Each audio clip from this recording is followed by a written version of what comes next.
nefretin çoğaldığı bir ülkede sevgiyi çoğaltalım. Çocuklara alkışlayın. Kocaman alkış.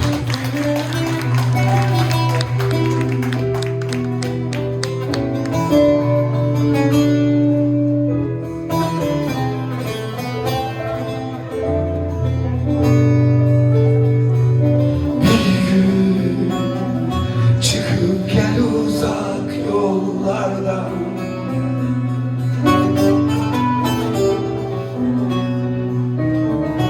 benim cam yaramı sarmak için. Çünkü bir nefes ki aşk sana benzer. Hadi. Benim can yaramı sarmak için.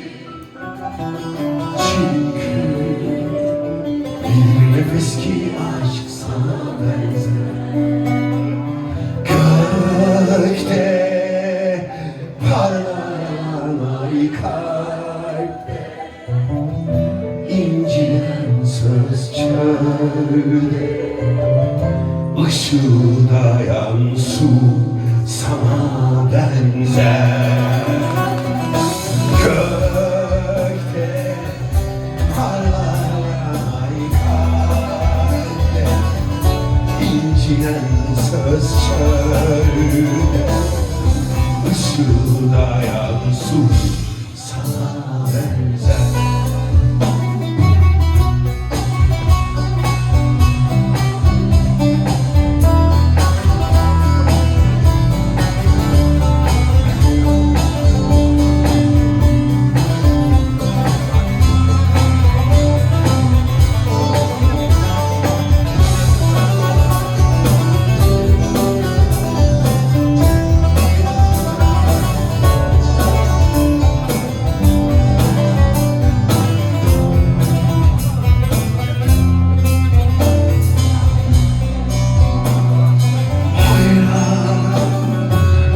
Aşk içinde yandım çok zaman.